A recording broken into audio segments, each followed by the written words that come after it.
Ces paroles. Est-ce que quelqu'un veut donner tout son être à Dieu? Alors je vous invite à vous lever. Levons-nous. Alléluia. On ne se lève pas pour se lever. On se lève pour dire au Seigneur, je suis là. Voici mon être. Alléluia. On le dit ensemble.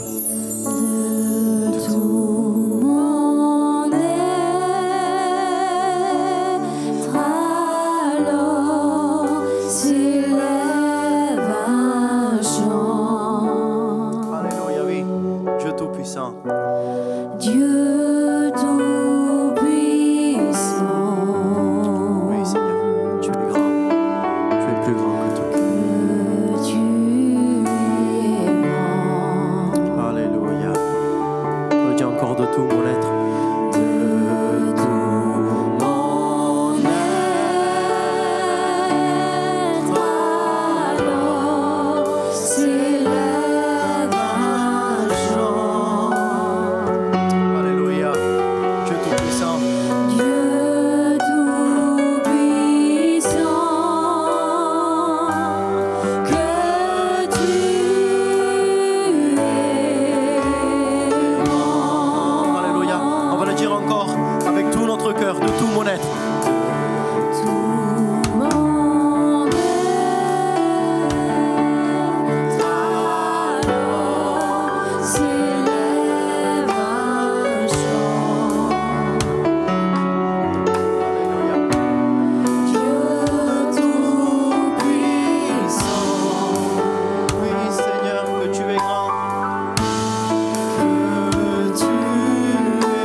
Oui, Seigneur.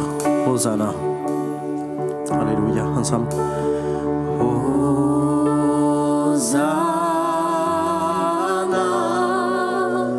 au plus haut des cieux, que notre roi soit glorifié.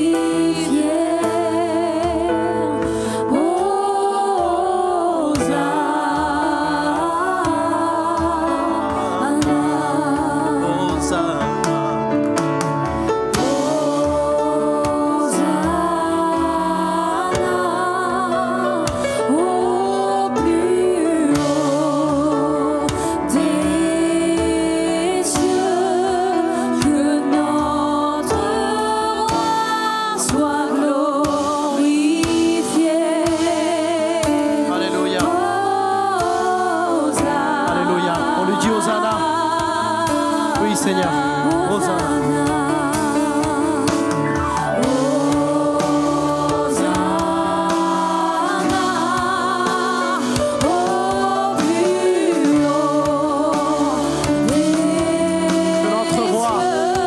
Que notre roi soit glorifié.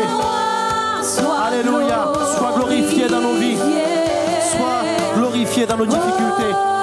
Oui, Seigneur, nous voulons t'élever plus haut que tout. Alléluia.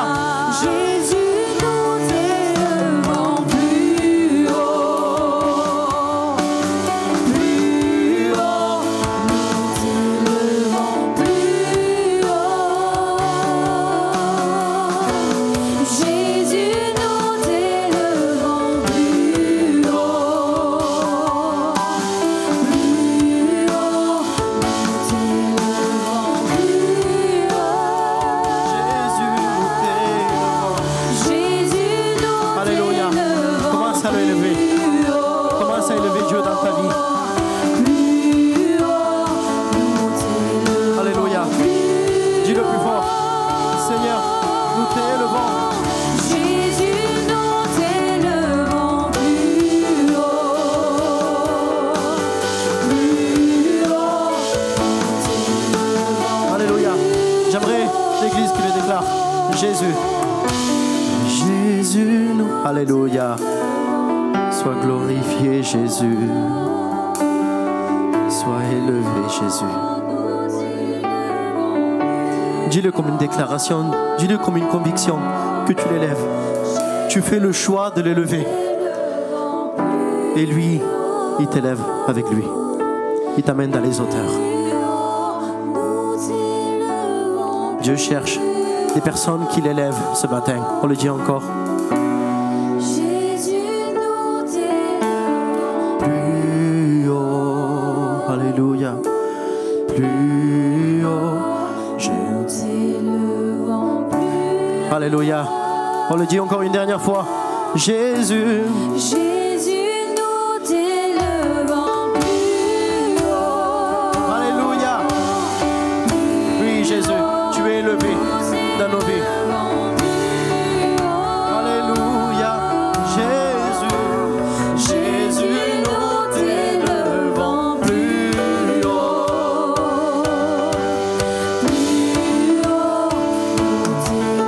Alléluia. Que notre roi soit glorifié. On le déclare. Que notre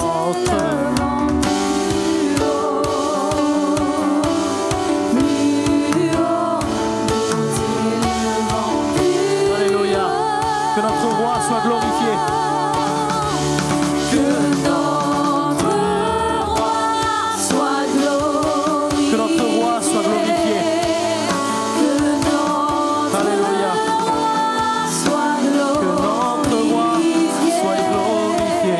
Que notre roi soit glorifié. Hosanna.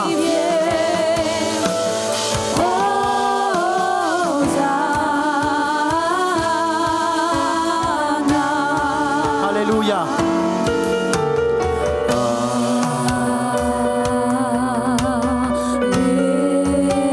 Alléluia. Alléluia.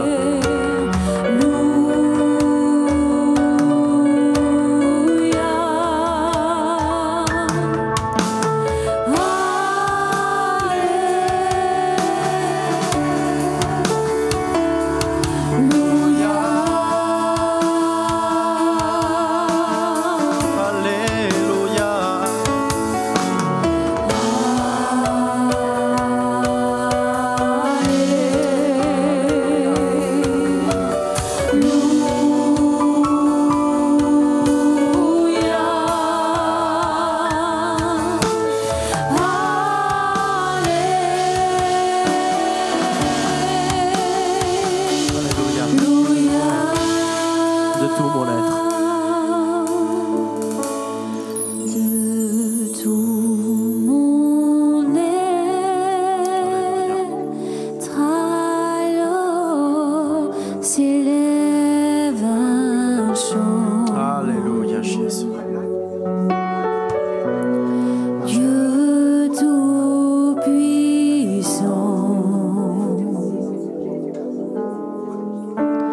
que tu es grand.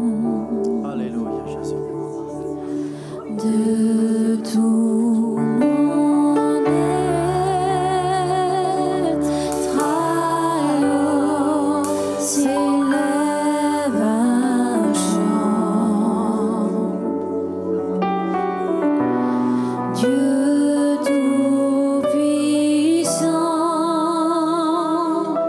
que tu es grand. Est-ce qu'on peut l'acclamer? L'acclamer avec adoration. Alléluia. Alléluia. Il est bon d'adorer Dieu. Il est bon de ne pas attendre de ressentir quelque chose pour adorer Dieu. J'aimerais te dire, adore avant de recevoir même ton miracle. Alléluia. Vous pouvez prendre place. Et après tous ces chants, on va prendre cette table, cette sainte scène. J'aimerais que le désigné puisse s'approcher. J'aimerais que ceux qui sont baptisés par immersion puissent se lever. Alléluia. Et notre Seigneur avait dit de prendre ceci en mémoire de lui. Alléluia. L'apôtre Paul avait dit une fois à Timothée, rappelle-toi de Jésus-Christ. Et c'est bizarre que l'apôtre Paul dit à un chrétien, rappelle-toi de Jésus-Christ. Mais des fois, on peut être rattrapé par tellement de choses que Jésus-Christ n'est même plus dans nos pensées. Mais dans ce moment, nous voulons que Christ soit le centre de nos pensées et de nos cœurs. Alléluia. Alléluia, Jésus. Sois glorifié. Sois élevé. Alléluia. Je prie.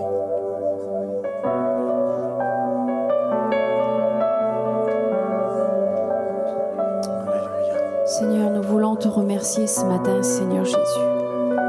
Merci pour ta présence dans ce lieu, Seigneur Jésus. Parce que ta présence, Seigneur, elle fait du bien à ma vie, Seigneur. Seigneur, elle réconforte mon cœur, Seigneur. Elle réconforte mon âme, Seigneur. Merci, Seigneur, pour le rocher que tu es dans ma vie, Seigneur. Merci pour l'espérance que tu es dans ma vie, Seigneur, dans mon foyer, Seigneur. Pour les gens qui nous entourent, Seigneur Jésus. Seigneur, donne-nous à briller, Seigneur. Donne-nous à marcher dans l'empreinte de tes pas, Seigneur. Seigneur, donne-nous la conduite, Seigneur, de sainteté que tu veux dans nos vies, Seigneur. J'appelle la sainteté davantage dans ma vie, Seigneur. Parce que le désir de mon cœur, Seigneur, c'est de te ressembler, Seigneur. Seigneur, oui, je veux grandir en toi, Seigneur. Seigneur, fais-moi découvrir encore toutes les choses qui sont cachées du ciel, Seigneur. Parce que tu vois l'ennemi, Seigneur, qui veut nous empêcher d'avancer, Seigneur. Il veut nous faire perdre du temps, Seigneur Jésus. Mais Seigneur, toi, tu vas nous en faire gagner, Seigneur. Parce que tu es le Dieu si grand et merveilleux, Seigneur. Qui conduit nos vies, Seigneur. Qui sanctifie nos vies, Seigneur Jésus. Je loue ta grandeur, je loue ta gloire, Seigneur. Merci pour ce que tu es dans ma vie. Oui, Seigneur, donne-moi, Seigneur, à être davantage ta servante comme tu veux, Seigneur. Bénis mon foyer, bénis mes enfants, Seigneur. Je loue, Seigneur, pour ce matin ta présence au milieu de nous. Seigneur, que nos cœurs, Seigneur, puissent, Seigneur, s'ouvrir à toi pleinement, Jésus. Pour que ta présence puisse descendre davantage dans ce lieu. Que nos vies puissent changer. Seigneur, que notre esprit puisse comprendre des choses, Seigneur. Pour grandir en toi, Seigneur, je loue, Seigneur, ta grandeur. Je te dis merci ce matin, Seigneur. Alléluia.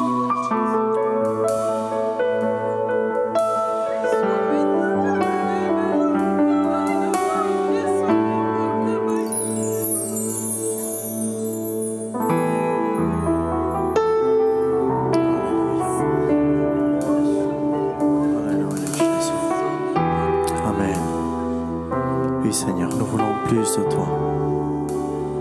Nous voulons plus de toi, Seigneur. Alléluia, c'est là où mon cœur est comblé. C'est là où je rentre dans la plénitude. Seigneur, je veux arrêter de te demander une chose dans ta présence alors que je peux t'avoir à toi. Alléluia. Alléluia.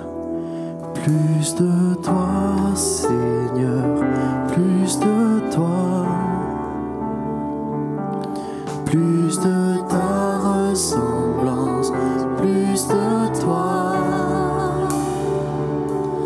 plus de discernement de ta voix, alléluia, de ta volonté, Seigneur, plus de toi, plus de toi. Plus de toi, Seigneur, plus de toi. Ton Église fait plus de toi. Plus de ta ressemblance, plus de toi. Oui, Seigneur, plus de toi. Plus de discernement de ta voix.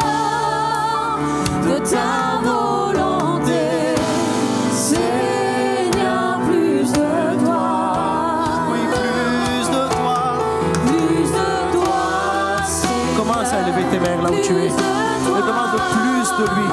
Commence à élever tes mains. Alléluia. Oui, Seigneur. Plus de discernement de ta voix.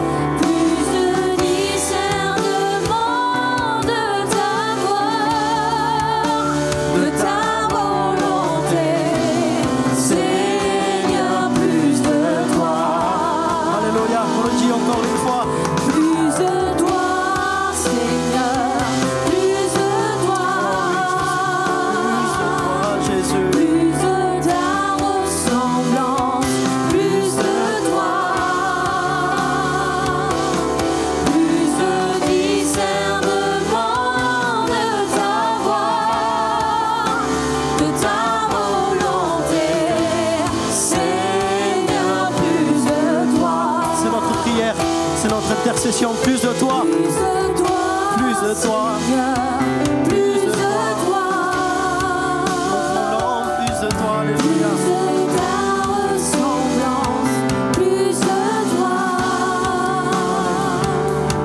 plus de discernement de ta voix, de ta volonté, Seigneur, plus de toi. De ta volonté, Seigneur, plus de toi. De ta volonté, Seigneur, plus de toi. De ta volonté. Alléluia. Oui, parce que tu es Seigneur de ma vie. Tu es le maître de ma vie. Alors nous voulons ta volonté, non pas la nôtre. Oh Seigneur. Et nous avons besoin de plus de toi pour te laisser faire. Nous avons besoin de plus de toi pour que ta volonté soit faite. Dans le nom de Jésus, maintenant je parle à tout problème dans ma vie, à toute chose qui va empêcher ta volonté.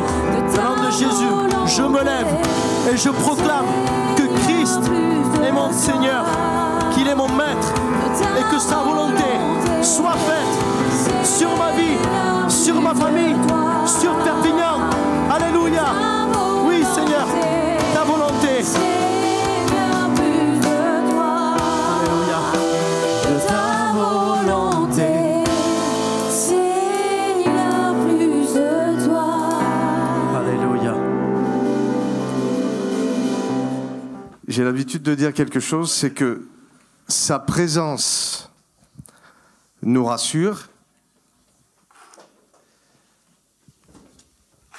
mais c'est sa parole qui nous montre la direction. Est-ce que vous êtes OK avec ça? Vous savez, je bénis Dieu pour les moments que nous avons, pour la saison dans laquelle on est. Il y a des moments où Dieu nous a visités par sa présence. Vous savez, nous sommes une église où voilà, on laisse Dieu faire quand il y a une action de Dieu, quand il y a un besoin personnel, des choses qu'on ne peut pas expliquer, mais on sait par le moyen de la prière, quand on se révèle dans notre identité, que l'autorité de Dieu va se manifester. Et vous savez, ce n'est pas le tout.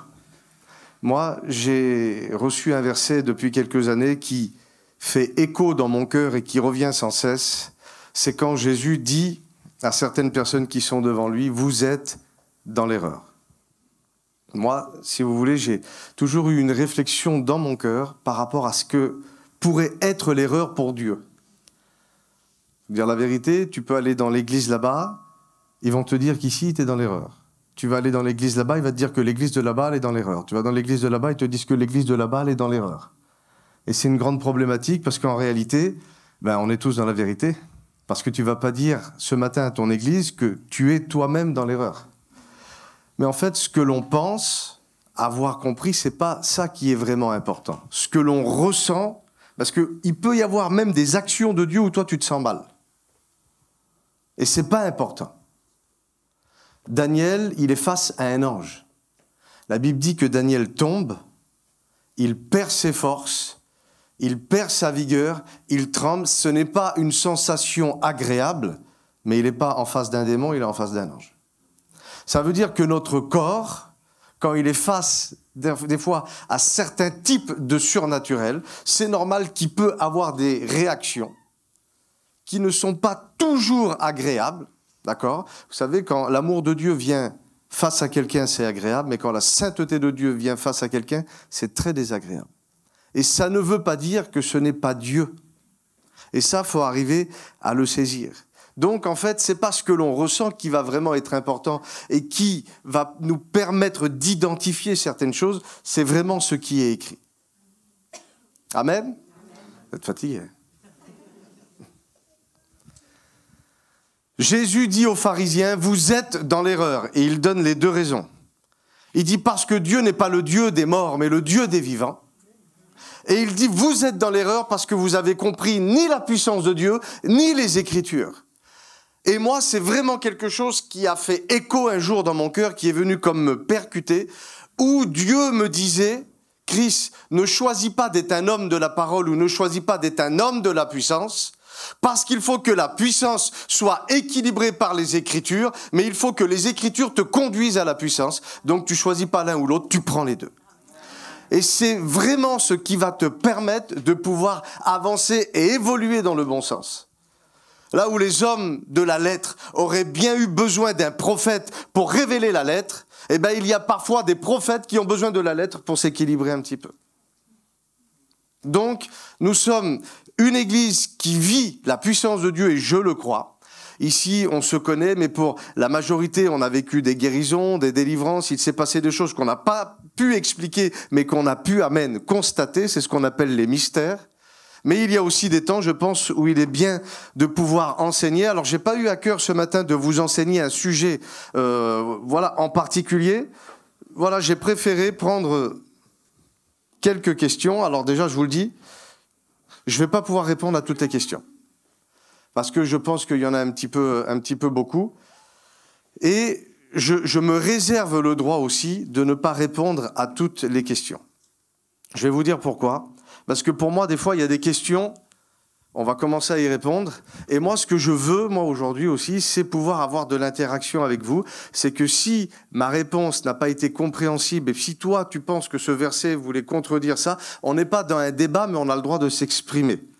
Parce que l'objectif de ces moments, c'est que tu repartes avec une connaissance. Moi, souvent, je me suis posé la question, je dis, voilà, on va faire un enseignement, on va s'y aller, on va prêcher sur le royaume de Dieu. Mais s'il y a 100 personnes et qu'il y a 50 personnes qui sont déjà au courant qu'est-ce que le royaume de Dieu, ils vont apprendre quoi de plus?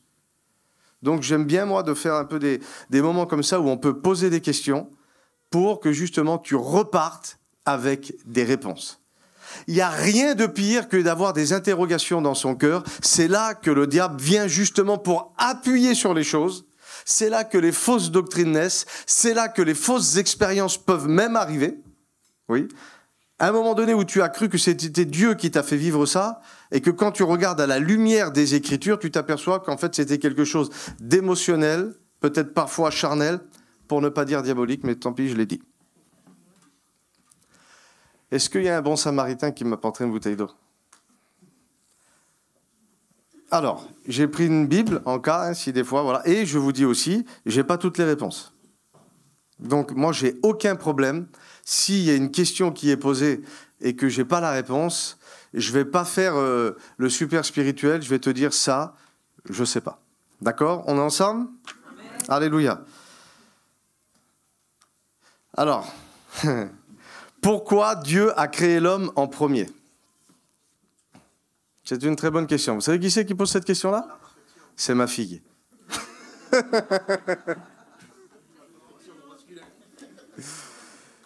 Vous voulez que je vous dise? Parce que c'est le choix de Dieu. Je ne vais pas vous donner une autre explication. Dieu a choisi de définir les choses de telle façon ou de telle façon, et parfois... il se réserve aussi le droit de ne pas nous répondre ou de ne pas nous répondre tout de suite. À un moment donné, Jésus dit à Pierre, ce que je fais aujourd'hui, tu ne le comprends pas, mais tu le comprendras. Il le comprendra où? Dans 10 ans, dans 15 ans, ou quand il sera dans la gloire, qu'il sera dans la pleine connaissance. Donc pourquoi Dieu a créé l'homme en premier ? Je ne vais pas vous apporter une théologie parce que dans l'ADN de l'homme, il y a... Non, c'est pipeau, bidon, poubelle. Dieu a choisi des choses, il est fait de cette façon-là, et nous sommes des personnes qui ont confiance en lui, et on veut obéir et croire dans ce qu'il fait. De ce qu'il fait, c'est quelque chose de parfait. D'accord ? Donc l'homme, ma fille, c'est quelque chose de parfait. Pourquoi Dieu, quand je lui demande de me parler, il ne me parle pas ? Alors, c'est parce que c'est important d'arriver à comprendre deux choses. Dieu parle, puisqu'il est identifié par les Écritures comme étant celui qu'on va appeler la parole. Donc Dieu parle. Alors, il y a plusieurs raisons vraiment. Parce que des fois, Dieu parle à un endroit, et nous ne nous y sommes pas. Des fois, Dieu nous parle, mais on n'y prend point garde. Des fois, il va falloir apprendre à nous connaître. Quelle est notre sensibilité ? Il y a des gens, ils ont des visions. Et Dieu leur parle à travers des visions. Il y a des gens, ils vont avoir des rêves. Dieu leur parle dans les rêves. Il y a des gens, eux, ils vont avoir des convictions qui s'installent et eux, ils vont savoir que c'est Dieu qui dépose la conviction pour pouvoir aller là-bas. Il y en a d'autres, ils vont entendre audiblement la voix de Dieu. Il y en a d'autres, il va dire, j'ai senti dans mon cœur. Et en fait, on peut tous tout expérimenter. Ou alors, il faut apprendre à trouver notre sensibilité pour savoir de quelle manière Dieu veut nous parler. Parce qu'il est appelé la parole et Dieu parle. Dans une réunion, Dieu parle. Quand j'ouvre la Bible, Dieu parle. Dieu parle tout le temps. C'est juste à nous de pouvoir être connectés à la bonne fréquence pour pouvoir être cette personne qui va recevoir justement cette parole. Amen. Et si vous avez des questions sur les questions qui sont posées, on est là pour ça. On a un bon moment à passer ensemble et on va le prendre. Alors, comment prier ? Alors, c'est vrai que c'est une bonne question. En fait, prier, c'est pas la gestuelle. Prier, c'est pas je suis assis, à genoux, debout. Ça, ce sont des moyens de pouvoir prier et de s'exprimer avec notre sensibilité. Moi, je connais des gens qui ne peuvent pas prier s'ils ne sont pas debout. Moi, je connais des gens qui ne peuvent pas prier s'ils ne sont pas assis. Moi, je connais des gens, ils ne peuvent pas, dans leur tête, être sincères s'ils ne sont pas à genoux. Donc, en fait, fais comme tu veux, du moment que tu pries. Après, il y a différents types de prières.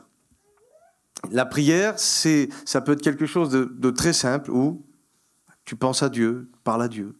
Tu fais du silence, t'attends de recevoir une image, quelque chose, une pensée, où Dieu va te faire montrer, tiens, un arbre, je sais pas, et il va te parler à travers l'arbre. En fait, la prière, c'est je parle à Dieu. J'entre en dialogue avec Dieu. Peu importe la manière. Après, il y a des différents types de prières. Par exemple, on va appeler la prière d'action de grâce. La prière d'action de grâce, en fait, c'est je remercie le Seigneur pour ce qu'il m'a donné, mais je remercie le Seigneur pour les choses qu'il m'a aussi données en espérance. Ça veut dire je ne les ai pas, mais je le remercie parce que je l'ai déjà dans l'esprit. Quand Jonas, il est à l'ancrage des montagnes, avalé par le poisson, tu ne peux pas faire plus bas. Je ne sais pas s'il lui est resté quelques secondes, quelques minutes, quelques heures à vivre encore, mais il dit « Seigneur, je te remercie parce que tu m'as libéré ». Pourtant, il est avalé par le poisson au fond de la mer. Et c'est ça l'action de grâce, c'est aussi remercier Dieu pour les choses que l'on n'a pas, mais qu'on sait qu'on va posséder là-bas.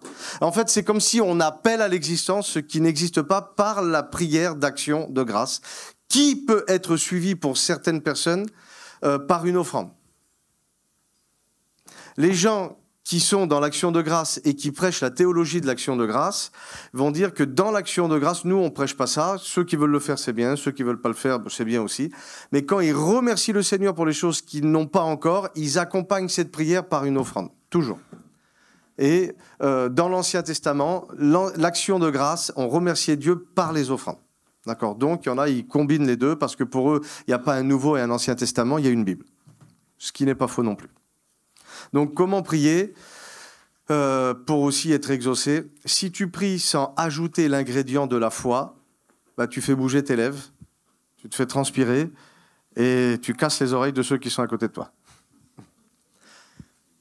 Parce que le but de prier, c'est de pouvoir être considéré comme quelqu'un qui est entendu de Dieu et qui veut être exaucé. D'accord ? Je l'ai dit l'autre jour, le but prioritaire de la prière, ce n'est pas d'être exaucé, c'est de connaître Dieu. C'est d'entamer justement une discussion avec lui pour avoir un échange, pour lui parler, qu'il te réponde, lui parler, qu'il te réponde. Et ensuite, oui, il y a l'exaucement, il y a toutes ces choses-là.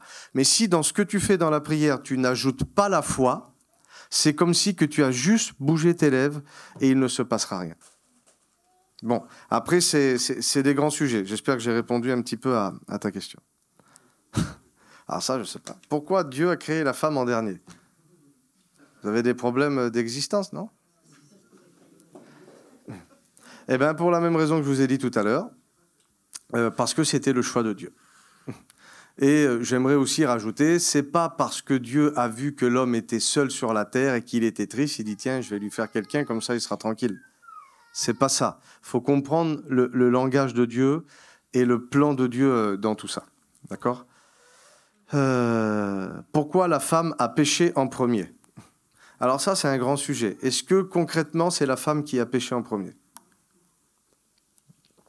Le péché visuel, mais le péché ne commence pas dans le visible, il commence dans le cœur. Et en fait, Dieu confie la responsabilité à l'homme, et l'homme a loupé à sa mission, parce qu'en fait, il a permis à Ève de faire quelque chose, mais moi, je vais vous dire quelque chose, et je m'affiche et je l'affirme. Pourquoi Dieu a laissé entrer le serpent dans ce fameux jardin d'Éden? Dieu est amour. Moi, je ne sais pas, vous avez un bébé, il vient de naître, là, et vous mettez votre bébé dans le berceau, là, il est trop beau, le berceau, et juste à côté, vous mettez un couteau ou un serpent. Ah ben, ils avaient qu'à pas prendre le couteau, ils n'avaient qu'à pas prendre le serpent, ils avaient qu'à pas manger le fruit, je leur avais dit. C'est pas tout à fait comme ça, c'est un peu simpliste de penser comme ça. En fait, quand vous lirez Ézéchiel 31, tout le chapitre, à un moment donné, il est question d'une prophétie sur le roi d'Assyrie, mais en fait, cette prophétie nous ramène dans le jardin d'Éden, où, à un moment donné, il est dit clairement que tu étais le plus beau des arbres. Et les arbres sont souvent symbolisés comme étant l'homme, la plante. Et il dit, il a été trouvé dans cet arbre une tige élevée, l'orgueil. Et il dit, c'est pour ça que j'ai laissé entrer le héros des nations, et je l'ai traité selon sa méchanceté. Et en fait, l'orgueil dans le cœur d'Adam a été trouvé. C'est pour ça que Dieu, à cause de l'orgueil, il fait un pas en arrière et qu'il laisse entrer justement Satan dans le serpent, dans le jardin. Et il va voir Ève, parce que oui, c'était la personne la plus sensible et peut-être certainement la plus vulnérable. Mais si le serpent est entré et qu'elle a péché, c'est parce que l'orgueil a été trouvé dans le cœur d'Adam et que l'homme n'a pas pris ses responsabilités. En fait, la responsabilité est confiée à l'homme, mais les deux auront une sentence. Dieu est un Dieu juste, et il dit non seulement, lui, il n'a pas pris ses responsabilités, c'était une histoire de cœur, mais dans le physique, c'est toi qui as commencé ça. Dis-moi.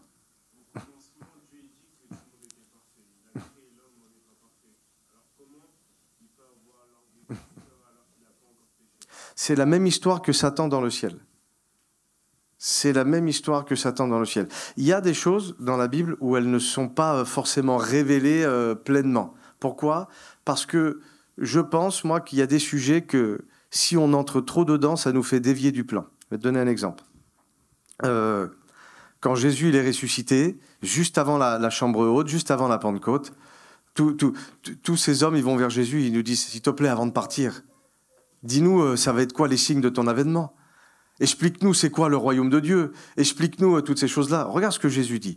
Il dit, c'est pas à vous de connaître les temps et les circonstances que le Père a fixées de sa propre autorité. Moi, ce que je veux pour vous, c'est que vous deveniez mes témoins et pour cela, vous allez recevoir une puissance dans quelques jours. Il y a des sujets qui sont, bien sûr, on a matière à s'interroger, mais Dieu ne nous répondra pas. Parce que c'est des choses que, voilà, oui, il faut dire la vérité. Comment, dans le ciel, un ange parfait peut avoir justement cet orgueil qui s'infiltre en lui. Je n'ai pas la réponse, mais en tout cas, il y a une faisabilité. Il y a une faisabilité. Ce n'est pas le plan de Dieu, et en fait, c'est par rapport au libre choix aussi. Bon, ça, c'est des sujets qu'on pourrait parler longtemps. Mais Dieu crée les anges libres. Non, Dieu crée les hommes libres, mais il n'a pas créé les anges libres. C'est pour ça que Dieu, même si l'homme pêche, comme il l'a créé libre, il a la capacité, le pouvoir de revenir en arrière. Ça, c'est la bonne nouvelle. Les anges n'ont pas été créés libres, ils ont été créés pour un service.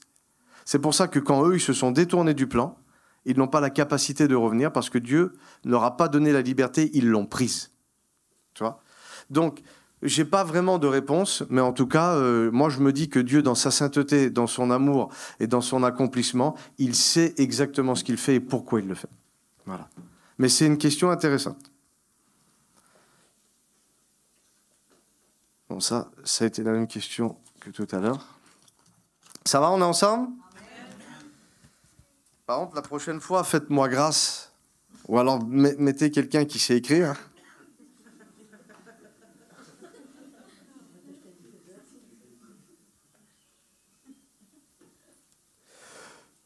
Je comprends rien.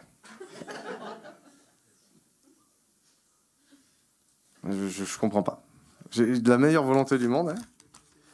Non, là, bon courage. Comment écouter la voix de Dieu ? Donc ça je vous ai expliqué un petit peu par rapport à ça tout à l'heure. Je me sens rejeté de l'Église. Personne ne me parle. Pourquoi ? Il y a des clans dans l'Église. Alors, je vais t'expliquer quelque chose. Cette Église n'a pas inventé la mode.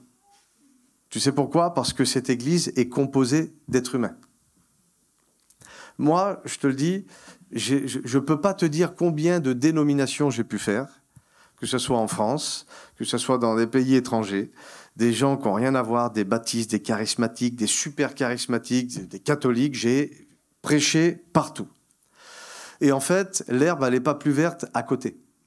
Ça, il faut arriver à se le dire. Le problème, il n'est pas toujours chez l'autre. Des fois, il est peut-être aussi chez nous. Donc, le vivre ensemble, c'est quelque chose de très difficile. Les personnes qu'on est censé le plus aimer, c'est nos parents, nos enfants. Il y a un moment où est ton foyer. Il y a un moment où tu supportes plus tes parents, il y a un moment où tu supportes plus tes enfants, il y a un moment où tu supportes plus ta femme, plus ton mari. C'est des choses normales.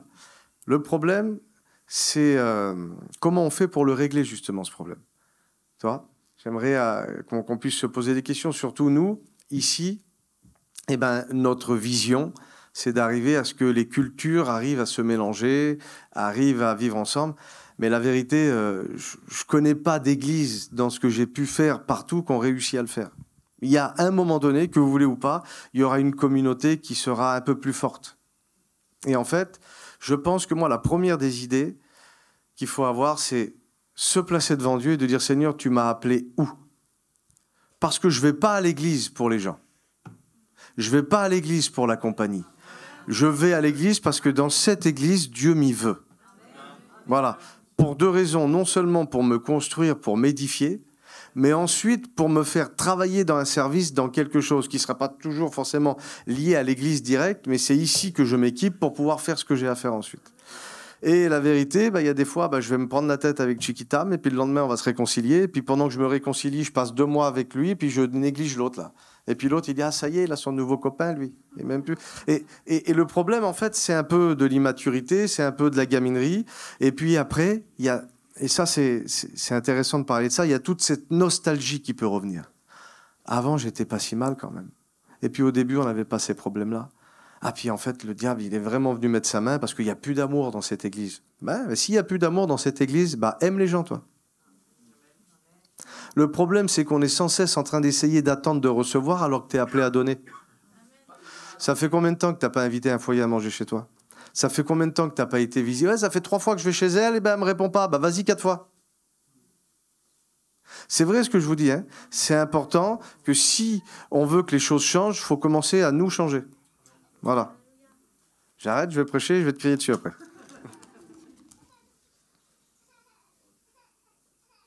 C'est encore la même question, comment entendre la voix et reconnaître sa voix ?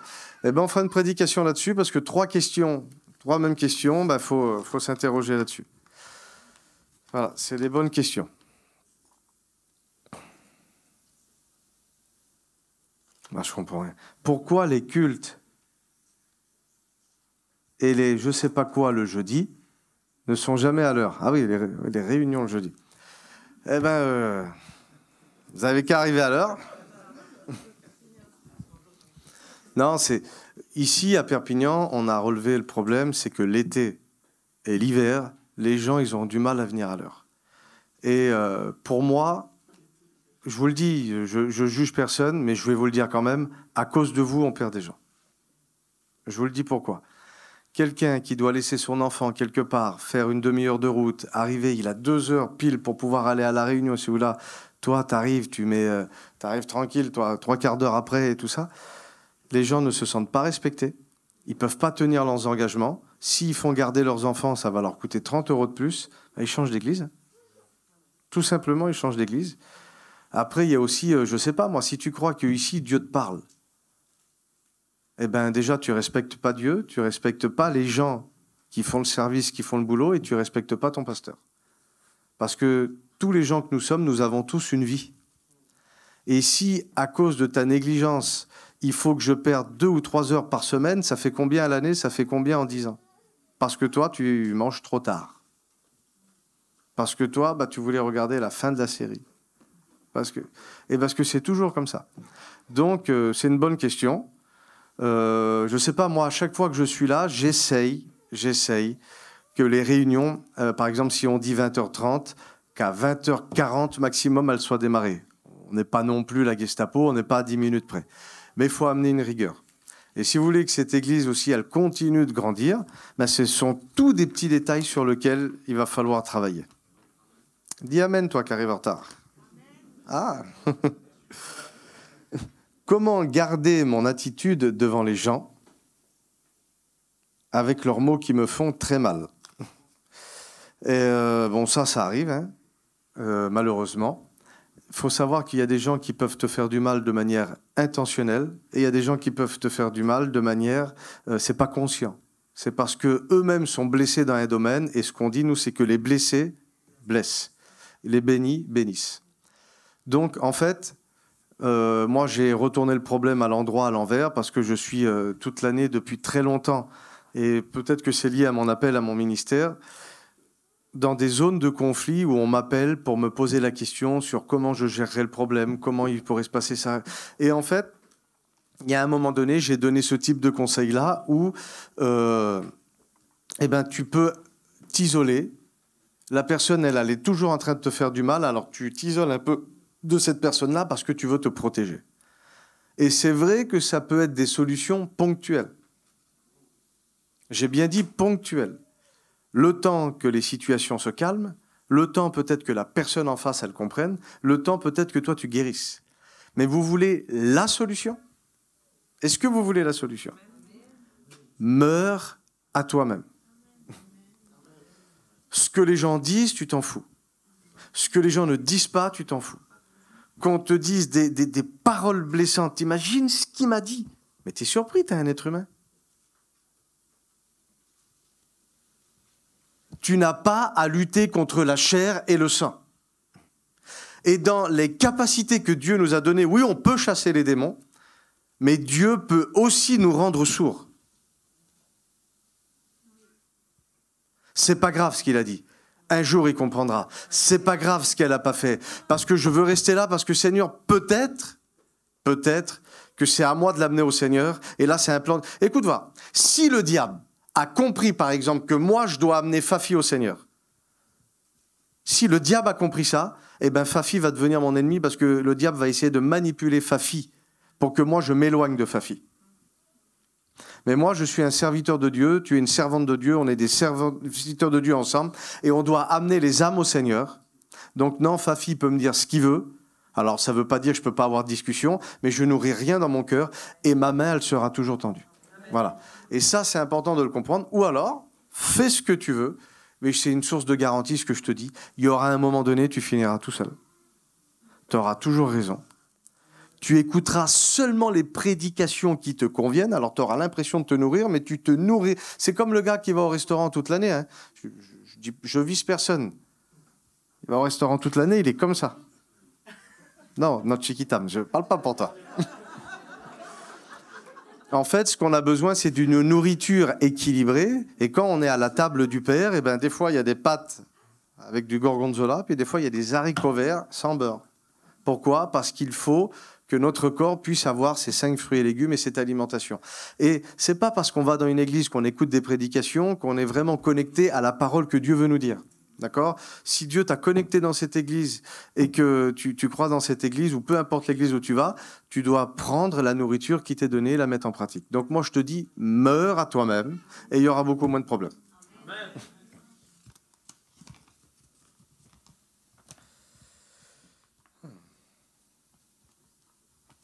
D'accord. Donc, bonjour. Vous avez parlé des gens qui ont capté la méthode des guérisons, des libérations, mais ce n'est pas pour autant que Dieu les approuve. Ouais. Quelle est la méthode en question ? Pourquoi le Saint-Esprit, qui est quand même présent, et pourquoi Dieu tolère des guérisons, des délivrances faites au travers des faux prophètes ? Alors, c'est une bonne question à se poser, parce que nous, on a une mauvaise image, ou on s'est fait une image de ce qu'est la volonté de Dieu. Je vais t'expliquer quelque chose. Est-ce que quelqu'un qui n'a pas le permis de conduire peut prendre une personne, l'emmener d'un point A à un point B ? Pourtant, il n'a pas le permis. Il a appris à conduire, il a compris les fonctionnements et tout ça. Tout ce que Dieu a donné sur la terre n'est pas réservé à une élite. D'accord ? Pourquoi ? Parce que Dieu fait les choses par grâce, parce que quand Dieu fait les choses, il les fait par amour, et même que tu es un faux prophète, si en face de toi, il y a quelqu'un qui a besoin d'une guérison, Dieu honore pas le prophète, il honore la parole. C'est très difficile dans notre conception, mais c'est comme ça. Judas, il vivait dans le péché. Péché le plus grave, hein, c'est pire qu'un adultère. Hein. Vendre Jésus. Il chassait les démons. Être cupide, voler dans la caisse le trésorier de l'église de Jésus, il guérissait les malades. Pourquoi ? Parce que ce qui te qualifie n'est pas le don, ce qui te qualifie, c'est le caractère de Christ en toi.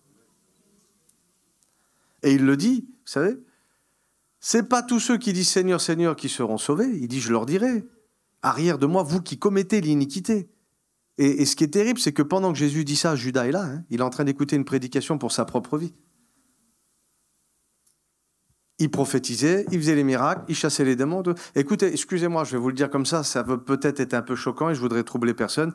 Qui a donné la puissance à Satan ? C'est Dieu. C'est Dieu. Il a perverti cette puissance, il ne l'a plus mis cette puissance au service de Dieu, il l'a mis au service de son ventre pour ses objectifs. Et cette puissance, elle continue d'agir. Et le monde spirituel, les fonctionnements sont comme ça. Si quelqu'un a compris comment fonctionne la foi, comment fonctionnent les principes, il se passera des choses. Après, il va falloir identifier les faux... En fait, les faux prophètes qui font des miracles par la puissance de Dieu et les faux prophètes qui font les miracles par la puissance de Satan. Mais c'est assez délicat de parler de tout ça. Quand vous voyez Élie, et encore une fois, je ne vise personne, on se fout de lui parce qu'il est chauve. 42 enfants qui sont là. Lui, il est maudit, l'onction descend, les ours arrivent et il mange les enfants. Il ne fait pas ça avec la puissance du diable, hein. Il fait ça avec la puissance que Dieu lui a donnée, mais au service du diable. Bon, c'est encore des sujets très complexes, mais il faut juste être honnête avec nous-mêmes et ne pas laisser la Bible, justement laisser la Bible nous parler et ne pas faire parler la Bible. Vas-y. C'est Dieu qui a donné la puissance à Satan. Mais ça veut dire que vu qu'il sait tout, c'est lui qui a tout créé. Bien sûr. Il savait qu'il allait faire ça.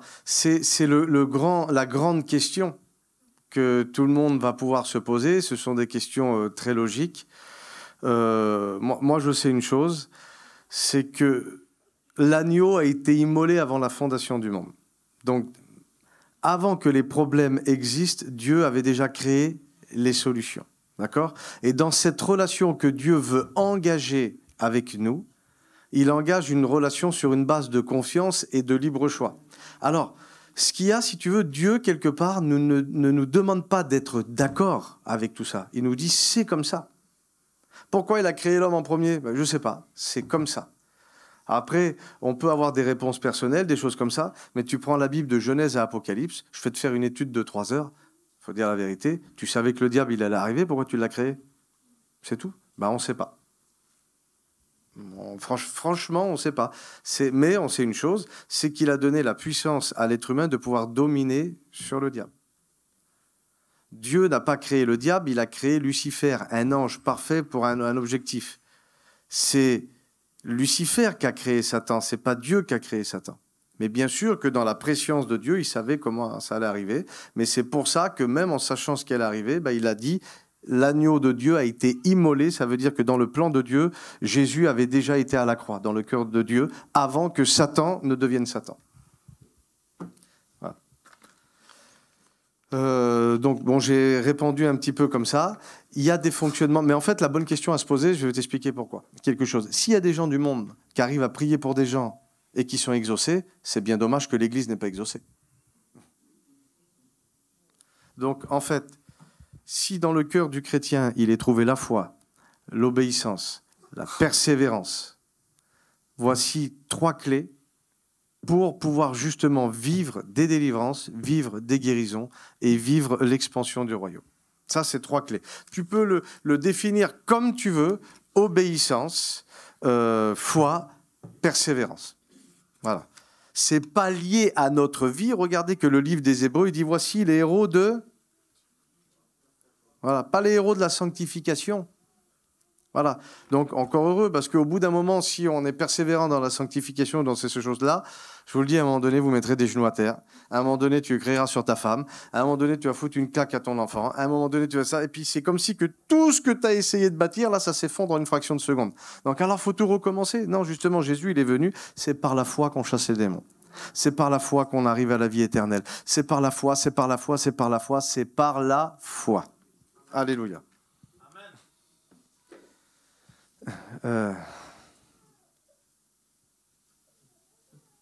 Je veux... Alors, tiens, peut-être ça te concerne, ça tu me dis si c'est ça? Je veux servir Jésus, je suis un enfant. Noé, comment je fais? D'accord. En fait, tout le monde peut servir, on va dire, à sa façon. Après, laissez venir à moi les petits-enfants. Je sais que, en fait, les enfants, s'ils sont élevés dans les voies de Dieu, eh ben, ils auront des modèles, ils auront des choses. Voilà. Donc déjà, si l'enfant a le désir de vouloir servir, c'est que je pense, et je ne vous jette pas des fleurs, c'est qu'il a un modèle de service autour de lui. Et ça, c'est très bien. Donc après, les enfants, ils peuvent chanter. Les enfants, tu peux lui donner un verset et puis dire, tiens, va donner le verset à l'autre là-bas. Ou tiens, tu vas évangéliser dans la rue.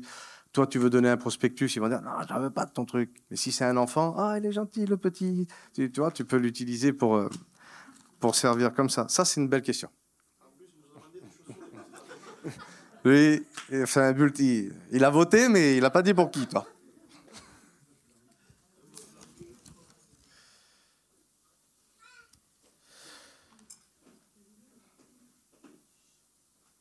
On ne voit pas plus. Je ne sais pas moi. Ah, pourquoi? Oui, d'accord. Pourquoi on ne se voit pas plus en dehors de l'église? Va visiter les gens, invite les gens. Si on fait de la comparaison avec comment on vivait avant, alors pour ceux qui ne savent pas, nous, on fait partie de la communauté des gens du voyage et il y a un moment donné, tu prends ta caravane, tu vas 2 mois là-bas, 2 mois là-bas, 2 mois là-bas, 2 mois là-bas et c'est quelque chose qui est bien, mais tu n'es pas confronté à tous les défis comme si on était toute l'année ensemble. Au bout d'un moment, toute l'année ensemble, tu te vois un petit peu moins, tu manges un petit peu moins, tu fais ça, et un peu moins, c'est la vérité. Que avant, pourquoi on se voyait plus? Parce que pendant 2 mois, j'arrive à Perpignan. J'invite tout le monde, on voit tout le monde, je suis la nouvelle figure. Puis 2 mois, je vais à Limoges. Je vois tout le monde, j'invite tout le monde, je suis encore la nouvelle figure. Donc, tu as l'impression que tout le monde s'aime, c'est la communion. Non, tu es juste l'attraction du moment. Tu es l'attraction du moment. Voilà. Hein? Donc, je suis un forain, donc tu es l'attraction du moment. Et donc, en fait, si on veut se voir plus en dehors de l'église, il ne faut pas toujours que tout tourne autour du pasteur. D'ailleurs, je vous dis un truc bête, je m'en fous, on n'est pas... Voilà. L'autre jour, on a fait un enseignement l'après-midi, on a mangé là à côté. Alors, je ne parle pas pour tout le monde, mais juste pour manger ensemble à côté, il a fallu que c'est moi qui paye les 50 menus là. C'est dommage. Invitez-vous à manger, allez en dehors, faites les choses. Oui, mais j'ai pas d'argent, j'ai pas ci, j'ai pas là. Après, il faut pas se plaindre. Mais après, il ne faut pas se plaindre. Il faut faire ce qu'il y a à faire. Il faut prendre ses responsabilités. Tout ne peut pas tourner autour de l'Église. C'est vous l'Église, ce n'est pas le bâtiment. Et tout ne peut pas toujours tourner autour du pasteur. Ce n'est pas possible. Ça, c'est dit. Comment savoir si je suis vraiment dans le plan de Dieu que Dieu a pour ma vie? Alors ça, c'est une bonne question. Et problématique, c'est que beaucoup de gens ont déjà reçu leur réponse. Mais parce que les choses ne se passent pas comme eux, ils avaient prévu, ou parce que dans le ressenti, des fois, il y a des malaises, ça les fait douter. En fait, le plan de Dieu doit être accepté par la foi et non par le ressenti. Le plan de Dieu, il doit s'accepter par la foi et pas par les choses que tu vois. Quand il dit à Moïse, oui, tu vas rentrer en terre promise. Il a passé 40 ans, puis il est mort. Alors, on sait pourquoi il n'est pas rentré en terre promise. Il n'est pas rentré en terre promise parce qu'il a désobéi. Donc, des fois, à cause de ce que tu ressens, tu doutes. À cause de ce que tu ne vois pas, tu doutes. Et peut-être aussi, simplement parce que tu es en train de désobéir dans des domaines et que ça bloque. On va faire une illustration. Mets-toi là, Chiquitam. Mets-toi là, Fafi. Vas-y. Là, c'est le gars qui prie pour que le plan de Dieu arrive dans sa vie. Et là, il est en train de prier. Et pendant qu'il prie, vas-y, tu avances doucement vers lui. Vas-y, avance doucement vers lui, avance doucement vers lui. Stop. D'un seul coup, comme ça a été trop long, il a douté. Et là, quand il commence à douter, c'est bloqué dans le monde spirituel. Et là, il ne va pas douter, il va aller voir un copain, vas-y, il va voir Alain, et il va lui dire, j'ai dû me tromper. Quand tu fais ça, recule. J'y arriverai pas. Ah, c'est pas vrai tout ça. Voilà. Voilà comment que ça se passe dans le monde spirituel. Vous pouvez vous asseoir. Voilà comment ça se passe dans le monde spirituel. Et ensuite, tu vas dans une réunion, tu reçois une autre parole, et puis ça recommence, et puis ensuite il y a ça, et c'est pour ça qu'il y a des gens qui tournent en rond. Ils ne devaient pas mettre plus de 3 semaines pour quitter l'Égypte et aller en Canaan. Ils ont mis 40 ans, ils sont tous morts. Pourquoi? Oui, il y a des démons, oui, il y a des situations compliquées, oui, il y a la chair. Écoutez, j'ai une bonne nouvelle. Le Père a vaincu le monde. Jésus a vaincu le diable. Et le Saint-Esprit, en toi, te permet de maîtriser la chair. Tout a été disposé pour que tu puisses réussir et ne pas échouer. Si tu échoues, si tu ne vois pas le plan de Dieu, tu t'en prends à une seule personne, c'est à toi. Arrête de croire que tu n'es pas dans la bonne église. Arrête de croire que tu n'écoutes pas les bons messages. Arrête de croire que tu t'es trompé. Et même si tu t'es trompé, Dieu change le mal en bien. Ismaël est arrivé, ce n'était pas le plan de Dieu, mais Isaac est arrivé quand même. C'est pas parce que tu as fait une erreur que Dieu va t'en tenir rigueur tout le long de ta vie, c'est faux. Même que tu as fait une erreur, Dieu te rééquilibre, te repositionne, tu redémarres et la bénédiction va arriver. D'accord ? Un jour pour Dieu est comme 1000 ans sont comme un jour. Ça veut dire que tous les efforts que tu peux réunir en 1000 ans, Dieu en une journée, il peut les mettre sur la table. Je te restituerai, la Bible dit, les années que les sauterelles, que les chenilles, que les problèmes, que les difficultés, que les doutes, que les peurs, elles t'ont volé. Je vais te les restituer. Et le principe, c'est quoi? Il dit que la lumière soit et la lumière. Combien de temps il s'est passé entre que la lumière soit et la lumière fut? On ne sait pas. Peut-être une fraction de seconde, peut-être 1 million d'années. Personne n'était là, on ne le saura jamais. Mais une chose, on sait, la lumière est arrivée. D'accord? J'arrête, je vais casser la table. Non, vous savez pourquoi? Des fois, je suis expressif. Je connais tellement ces sujets-là parce que je peux faire devant Dieu, je le dis devant Dieu, 50 églises. J'étais en Égypte. J'étais invité par le président des assemblées de Dieu là-bas pour faire un séminaire pour les pasteurs. J'avais 80 pasteurs, j'ai les mêmes questions. C'est des pasteurs qui sont dans des pays musulmans que, attention, ils s'affichent là-bas. Si des fois c'est compliqué, c'est toi, ta femme, tes enfants qui mettent en prison et qui peuvent tuer. C'est les mêmes questions. C'est les mêmes questions. Pourquoi? Parce que l'être humain, qu'il soit ici, qu'il soit en Égypte, et que les démons soient ici ou en Égypte, c'est les mêmes. Voilà, si on veut que les choses changent, c'est à nous de changer. C'est à nous de changer. Ah oui. Alors, je suis chrétien et à plusieurs reprises, j'ai des angoisses à cause des autres. Travail, famille. Quelle est l'attitude à prendre? Comment éviter ces sentiments? Alors, travail-famille, est-ce qu'on parle d'un travail de sorcellerie? Est-ce qu'on parle de toutes ces choses-là? Je pense que c'est là-dessus qu'on va aller. En fait, le problème, c'est quand ce que l'on ressent devient plus vrai que ce que Dieu nous a mis en nous ou nous dit. Vous savez, quand on fait des délivrances, des fois, il y a des moments qui ne sont pas forcément agréables. Dans le ressenti, des fois, on est là, le diable veut nous parler à l'oreille, il fait ci, il fait ça. Et on a tous dans nos familles quelqu'un qui a pratiqué la magie, la sorcellerie, ces choses-là, qui fait des trucs occultes. Si vous voyez le milieu dans lequel je sors, c'est même pas la peine. Eh bien, je ne sais pas si c'est une bonne ou une mauvaise nouvelle que je vais te dire. Il va falloir que tu t'habitues. Parce qu'il faut que tu comprennes que si tu ressens ces choses, bah, c'est une grâce. Ça ne doit pas être un problème, c'est une grâce que Dieu te fait de pouvoir être un chrétien qui arrive à identifier quand une mauvaise présence est là. Imagine-toi, tu as un voleur chez toi, il te regarde toute la nuit et tu ne le sais même pas. C'est effrayant. Mais quand tu as un voleur chez toi et que tu sais qu'il est là, qu'est-ce que tu fais? Tu cries, tu prends un bâton, tu t'allumes la lumière, tu appelles la police, tu sais. Et quand tu as ces mauvaises présences ou ces choses-là, alors attention, que ça ne soit pas une mauvaise présence parce qu'il y a un problème dans ta vie et que tu crois que c'est à cause de l'autre, mais c'est peut-être dans ta vie à cause de ce que tu proclames ou à cause de ce que tu désobéis ou du péché que tu pratiques encore mais que personne ne sait. Je ne sais pas si c'est prophétique, on verra. Mais si tu ressens ces choses-là, c'est une grâce de Dieu. Voilà. Donc, n'aie pas peur, ne refuse pas ça, apprends à vivre avec et demande au Saint-Esprit qu'il t'apprenne à dominer, alléluia, sur ces choses-là. Ça va, on est bon? Amen. Comment trouver la paix dans l'épreuve? Mauvaise question. Nous sommes la paix dans l'épreuve.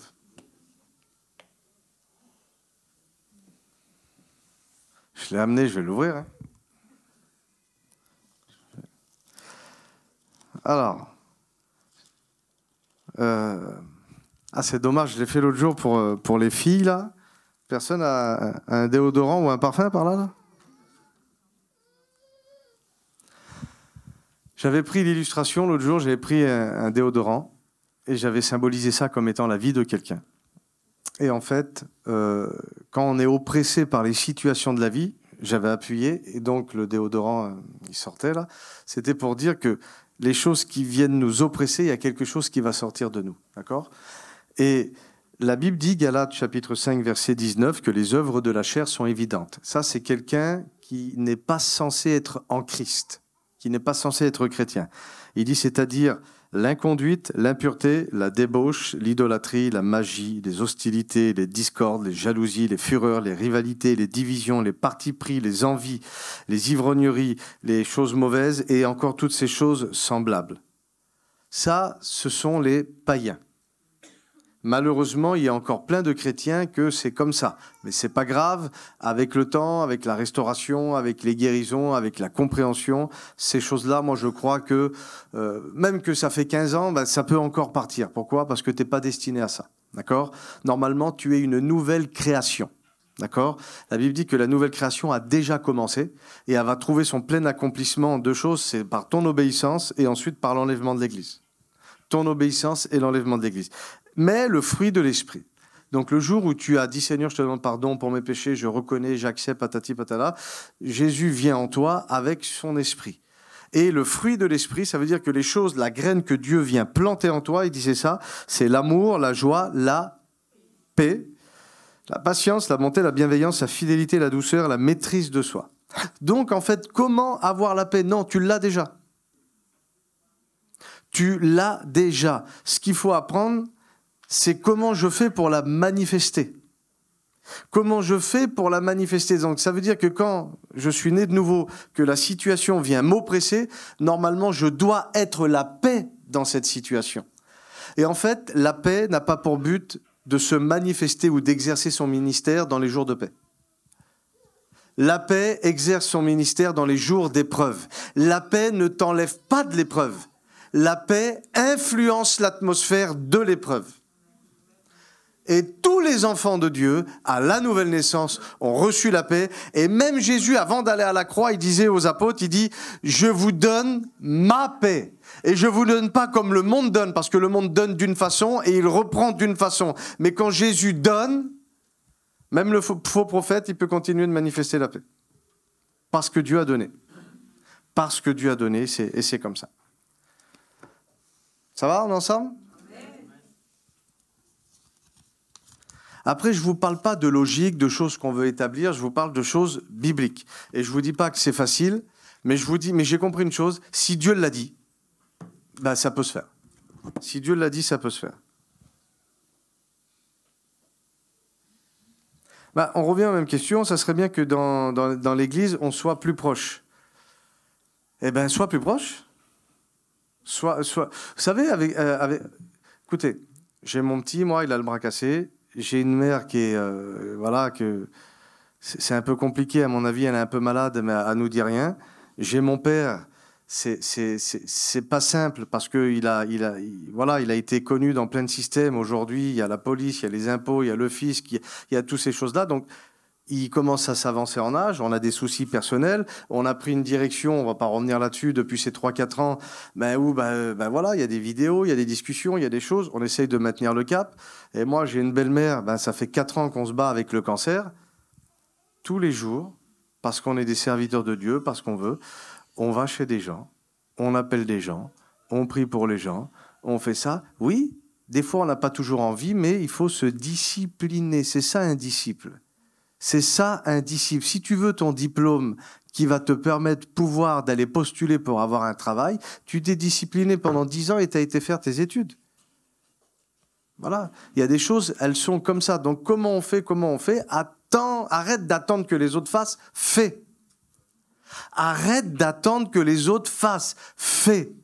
Fais ta part. Et si tu n'as pas le retour que tu veux, c'est pas grave, tu l'auras demain, tu l'auras dans 5 ans. Et si tu ne l'as jamais, c'est pas grave, tu auras ta récompense au ciel.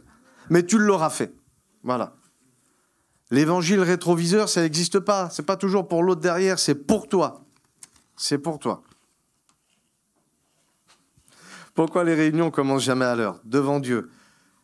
Écoutez-moi, on va commencer à 8h20. Voilà, comme ça, vous allez être tranquille. Allez, il dort là, lui. Et tranquille.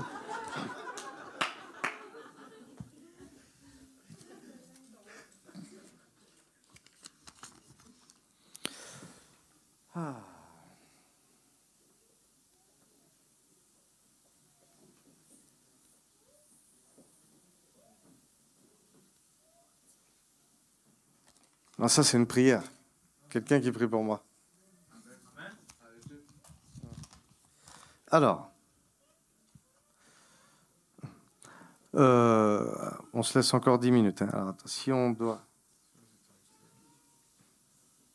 si on doit être soumis aux autorités, peut-on travailler au black? Alors, je vais te répondre.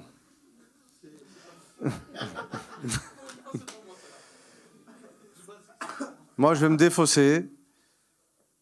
Tout ce qui n'est pas le fruit d'une conviction est un péché. Mais c'est une réalité, ce que je vais vous dire. Je vais vous dire pourquoi. Bien sûr qu'il faut se soumettre aux autorités. Mais je vais vous dire la réalité de ce que certaines personnes peuvent vivre. Moi, je connais un pasteur.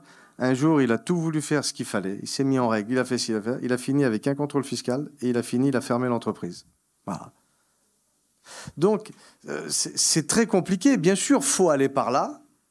Mais il faut aussi peut-être prendre le temps de s'organiser pour arriver à ce qu'on ne se crée pas un futur problème non plus.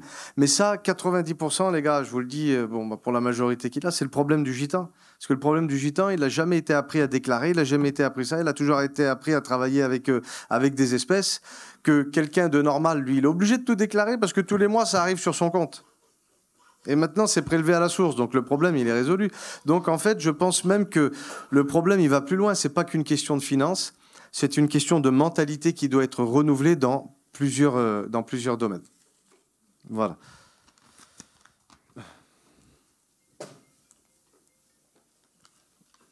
Celle-là, je la lis pas.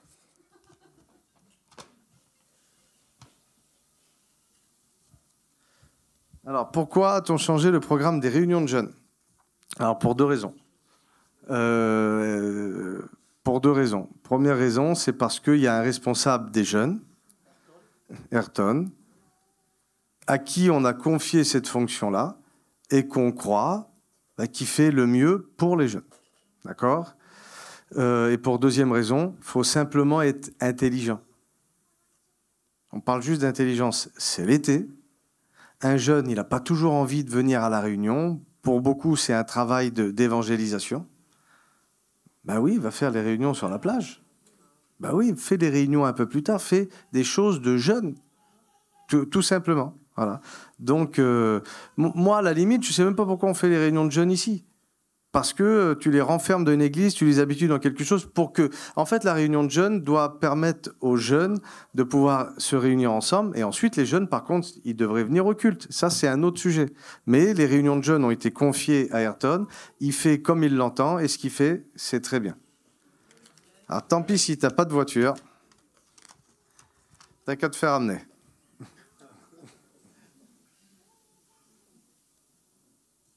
Alors, pourquoi...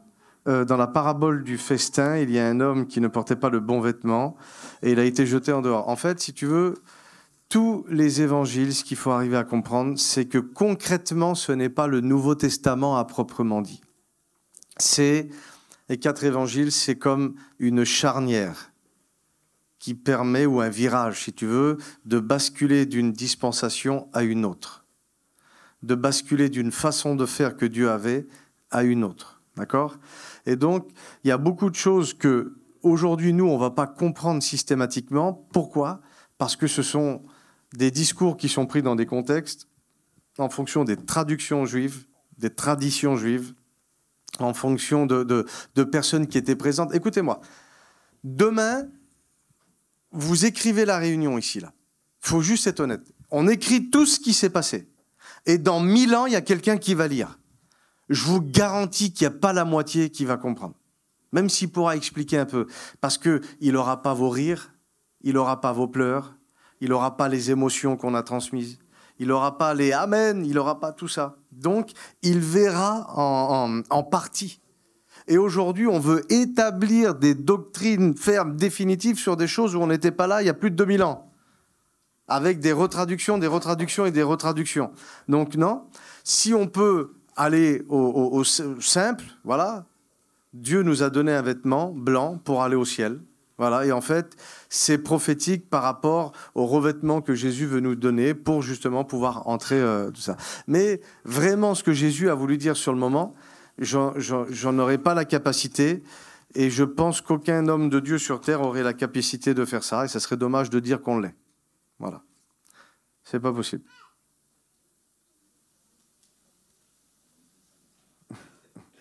Alors, je vais pas, voilà, ça serait bien qu'on puisse faire ça, ça serait bien qu'on puisse faire ça.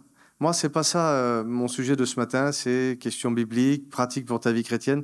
Ce que tu penses, écoute, que l'Église fait de trop ou fait pas assez, fais-le. Viens nous voir et on va t'engager, tu seras le responsable de ça. Voilà. Je vous dis simplement un exemple. Moi, j'ai acheté une fois une palette avec 1000 Bibles. C'est pas mal. J'ai acheté 1000 t-shirts. C'est pas mal non plus. On fait tout. Et d'un seul coup, c'est dommage, ça serait bien que l'autre... fais-le. Fais-le. Sinon, c'est encore moi qui va le faire. À la fin, je vais encore dire aux 2 ou 3 membres de l'Église de le faire, parce que toi, tu as eu une idée. Et pendant que tu as l'idée, avant de me le dire, tu as été en voir 5, et tu as été dire, c'est dommage, parce que c'est... Arrête de parler. Prends des initiatives, mets la main dans ta poche ou demande si l'Église a un budget et fais-le. Voilà. Alors, c'est quoi une vie d'Église et comment faire pour la vivre ? Vie d'Église, très simplement, au tout départ. Après, chacun aura une façon de faire un petit peu différente. Tu prends Actes chapitre 2, verset 42. Ils persévéraient dans l'enseignement des apôtres, dans la communion fraternelle, dans les fractions du pain et dans les prières. En fait, le fondement de la base d'une église, ce sont ces 4 choses. Et ensuite, on peut amener d'autres choses. Mais si dans le fonctionnement de la vie d'une église, il n'y a pas l'enseignement, il n'y a pas une vie de prière, il n'y a pas la communion fraternelle et la Sainte Seine, c'est pas une église, voilà, c'est pas une église. C'est un endroit où ils font des réunions, c'est un endroit où ils font des événements, mais c'est pas une église.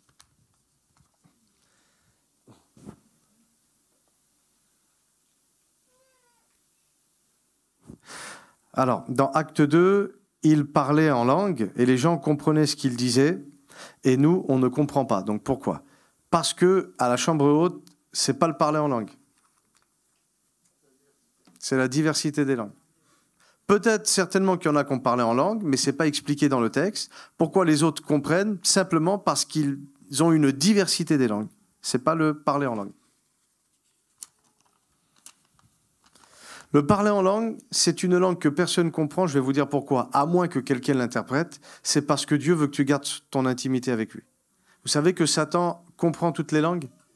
Et la Bible dit que le parler en langue, personne ne peut le comprendre. Ça veut dire que même quand tu te plains dans ton parler en langue, Satan ne peut pas comprendre ta plainte. C'est pour conserver l'intimité avec le Seigneur.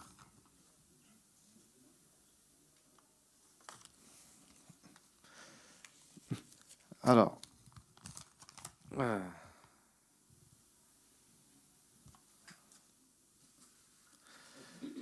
question. Prier et jeûner, on devrait le faire plus souvent. Bah fais-le. Fais-le. Va prier pour moi et va jeûner. À quel degré peut-on suivre son choix ? Le Saint-Esprit met en nous le vouloir et le faire. Voilà. Et je voulais savoir qu'est-ce que le fruit de la maîtrise de soi. En fait, bon, je ne sais pas si je comprends bien la question. En fait, Dieu, tous les hommes ont des projets, ont des désirs dans leur cœur, d'accord ? Et ensuite, quand le Saint-Esprit vient, il met en nous justement de nouveaux désirs. Mais la différence entre nos désirs et ses désirs à lui, c'est la suite. Il y a des désirs dans mon cœur que j'aurai la capacité d'accomplir dans l'homme naturel. Et il y a des désirs dans mon cœur que j'aurai jamais la capacité d'accomplir. Par contre, le vouloir et le faire, c'est les désirs et la capacité d'accomplir ces désirs. Les rêves et la capacité d'accomplir ces rêves. Tous les désirs que Dieu fait naître en vous, il vous a aussi donné les ressources nécessaires pour aller. Donc, aller jusqu'où pour suivre son choix ? Aller jusqu'au bout. Parce que si ce désir vient de Dieu, quand il amène la vision, il donne aussi la provision. La maîtrise de soi, c'est la capacité de te taire quand il faut te taire. La capacité de dire oui quand il faut dire oui. La capacité de dire non quand il faut dire non. Et toute personne qui dit oui, mais j'y arrive pas, en fait, tu ne te rends pas compte que tu es en train de dire que le piège dans lequel le diable te fait rentrer, bah, ça fonctionne. Non, Dieu a mis en moi la maîtrise de soi, de pouvoir dire oui. Il y a ce type de péché qui est devant moi. Pendant des années, je l'ai pratiqué. Aujourd'hui, je suis né de nouveau, mais c'est plus fort que moi. Non, la maîtrise de soi te permet justement de dire non. Et en fait, ces choses, tu les possèdes. Et bien souvent, le problème, c'est qu'on va aller avec un frère, on va aller que je vais faire prier pour moi, pour le pasteur. Alors, ce sont toutes des choses qui vont pouvoir te bénir de manière ponctuelle, mais tu remporteras pas ton combat. Tu remporteras pas ton combat. Tu remportes ton vrai combat, pas par la prière de quelqu'un, mais par le fruit de l'esprit qui est en toi, la paix, la joie, l'amour et la maîtrise de soi. Voilà.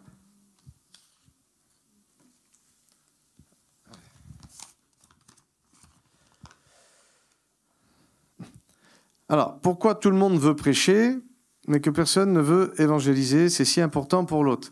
Alors, c'est des bonnes questions. La vérité, voilà, tout le monde peut exercer un service, tout le monde peut témoigner, tout le monde peut amener une prédication, tout le monde peut faire ça, mais tout le monde n'est pas forcément appelé à le faire. Voilà. Ça, c'est important déjà d'identifier. Et ensuite, je vous pose une question, pourquoi vous voulez le faire ? Ce qui est important, c'est d'éprouver nos motivations. Éprouver nos motivations. Voilà. Pourquoi on veut le faire ? Est-ce qu'on veut le faire pour se révéler ? Est-ce qu'on veut le faire parce qu'on veut prouver à notre femme que nous, on a ça ? Est-ce qu'on veut le faire pour bénir les gens ? Ou est-ce qu'on veut en réalité pas le faire, mais comme on a cet appel, c'est tellement fort, je vais être obligé de le faire parce que je sens un appel de Dieu. Mais comme je disais aussi tout à l'heure à quelqu'un, il y a plein de gens qui évangélisent, mais n'ont pas obligé de sonner de la trompette. Pour dire, j'ai évangélisé moi hier. Hein. Ah non, il y a des femmes avant au coiffeur, les deux coiffeuses elles sont donné leur cœur à Dieu. Voilà, et tu ne l'as jamais su. Voilà. Donc c'est important aussi de ne pas juger parce que les autres ne font pas comme toi tu ferais. Ce qui est important, c'est que les gens font quand même, déjà en priorité avec discrétion. Et ensuite, vous savez pourquoi on met les évangélisations et tout sur Internet? C'est pas pour dire qu'on le fait, c'est pour motiver quelqu'un à le faire. Voilà, nous, notre vision, c'est ça. Pas pour dire, nous, on le fait, non. C'est pour motiver les gens à le faire. Voilà. Si vous me laissez... Bon, c'est bon, on est bon. Mais laissez-moi 5 minutes et on aura pu faire toutes les questions. Est-ce que Dieu me laissera hériter du paradis? Aurais-je le temps de me repentir avant la fin du monde? Le problème dans cette question-là, c'est que la fin du monde peut s'arrêter dans 1 heure pour toi. Hein, et tu ne le sais pas. Toi, tu as un projet, tu veux 5 enfants encore, mais là, tu peux te frapper par un camion. J'annule cette parole. Hein. Mais c'est la vérité. C'est la vérité. Moi, je te pose une question. Moi. Pourquoi tu ne veux pas donner ton cœur à Jésus aujourd'hui? Pourquoi tu ne veux pas donner ton cœur à Jésus aujourd'hui? Alors, bien souvent, on a peur de s'engager dans une voie. On se dit que dans cette église, ça ira pas. Je vais avoir un joug sur ça. C'est pas grave. Fais ton expérience. Déjà, donne ton cœur à Jésus et ensuite, laisse faire les choses pour que lui puisse t'orienter comment il veut le faire. Mais ne prends pas le risque d'attendre jusqu'au dernier moment parce que des fois, il peut être trop tard.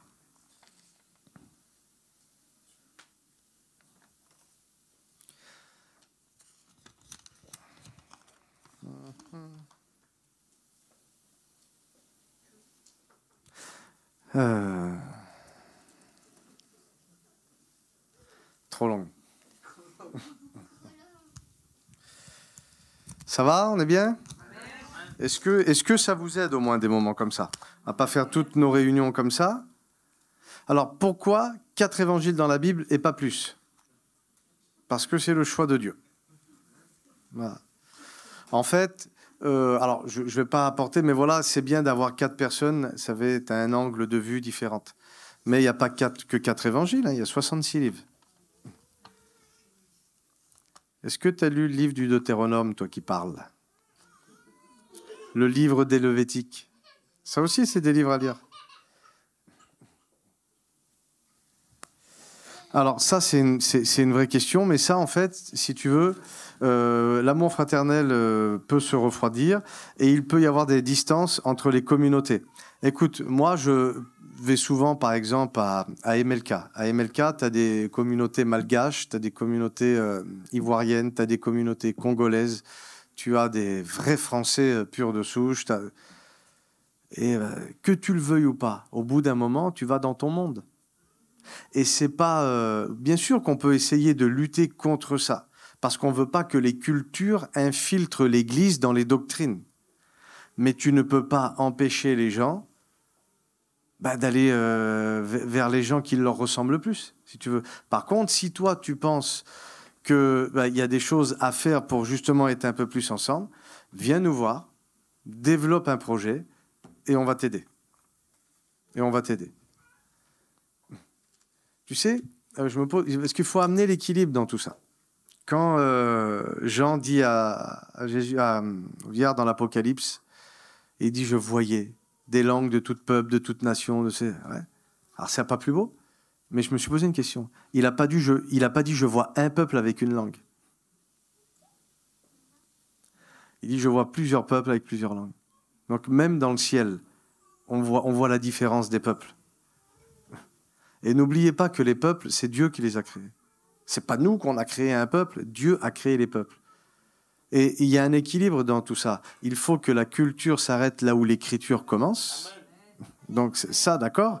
Mais là où la culture n'est pas en confrontation ou en opposition avec les écritures, la culture, elle n'est pas mauvaise. Je sais pas, mais moi, je suis un rabouin, je suis un voyageur, un gitan. Dieu ne s'est pas trompé quand il m'a créé. Mais par contre, Dieu veut sanctifier ma personnalité, mais il ne veut pas la changer. Voilà, c'est ça. Il faut arriver aussi à avoir l'humilité dans l'autre sens. Il ne faut pas tomber dans les deux extrêmes. D'accord. Comment savoir si on est appelé à prêcher? T'es pas appelé, on n'en veut plus de pasteur, c'est bon. Tout le monde a un feu pour l'évangile. Le jour, écoute-moi, où tu sors d'une réunion bénie, que le pasteur t'a motivé, que c'est même plus la peine, que dehors t'as dit une parole à quelqu'un et que la personne elle a été brisée, bah tu dis, je suis appelé à prêcher. Non, en fait, t'es juste un super disciple, super béni. Voilà. Et c'est quoi prêcher? Je vous pose une question, c'est quoi prêcher? Bon, est-ce que prêcher, il faut être comme moi avec un micro? Est-ce que prêcher, il faut être sur une estrade? À partir de quand le témoignage se transforme en prédication? Je ne sais même pas. C'est un enseignement, c'est tout. C'est pas une prédication. À partir de combien de minutes ton témoignage devient une prédication? À partir de combien de versets que tu as cités, ton témoignage devient une prédication? Faut redescendre. Non, après, tout le monde doit annoncer l'évangile, mais tout le monde n'est pas obligé d'être là en train de... Voilà, ça c'est autre chose. C'est confié à des ministères pour la bonne marche. Et demain, tu sais, regarde, mon père, c'est pas un chrétien, mais il sait très bien parler. Devant Dieu, si il trouve un message là et qu'il vous prêche, c'est un inconverti, mais vous allez tomber mort tellement qu'il sait bien parler. Voilà. Donc, si vous voulez, il y a plein de choses à voilà. Si déjà on veut prêcher, mais qu'on n'a pas le cœur du disciple, arrête de vouloir prêcher. Le cœur du disciple, c'est que tu veux que les gens se donnent à Jésus, tu veux que les gens soient bénis, et tu es capable justement de matérialiser ce que tu dis avoir dans ton cœur.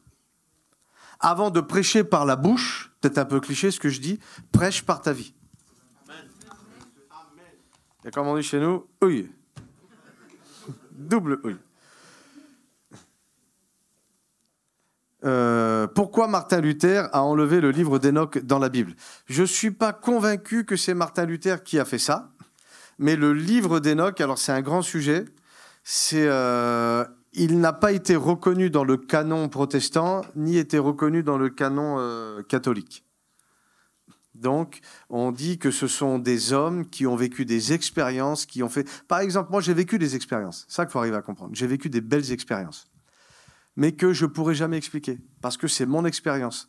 Parce que je n'ai pas envie que mon expérience se transforme en théologie. Et ce que Dieu m'a fait vivre à moi, bah, peut-être qu'il ne te le fera pas vivre à toi. Donc, c'est pour ça qu'il y a des hommes de Dieu, ils ont écrit des choses. C'est leur livre. Mais ce n'est pas la parole de Dieu. D'accord? Et c'est pour ça qu'il faut arriver à identifier les choses. Tu prends Pierre et Jude dans la Bible, dans les Épîtres, ils citent des choses où il semblerait qu'elles sont citées dans le livre d'Enoch. Mais Dieu n'a pas permis que le livre d'Enoch soit dans la Bible. Donc vous pouvez le lire pour votre instruction, mais ne prenez pas ces livres pour appui. Voilà. Là, j'ai écrit des livres. Là, cette année, si Dieu permet, il y a 6 livres que j'ai faits qui vont sortir. Prenez-les pour expérience, pour vous motiver, pour tout ça, mais ne prenez pas ces choses-là pour appui. C'est ça qu'il faut prendre pour appui. Voilà. On y est presque.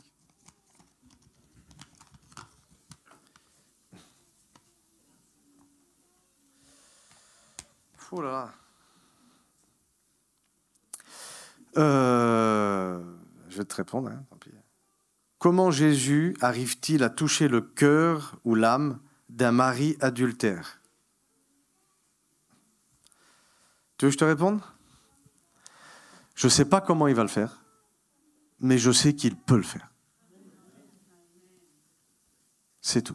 Dieu garde notre départ et notre arrivée, retient. Il ne nous a pas dit le chemin, il ne nous dit pas. Le reste, c'est un chemin de foi. Moi, j'ai les yeux fixés sur la ligne d'arrivée et je ne sais pas comment on va faire, mais Dieu est capable de le faire. Voilà.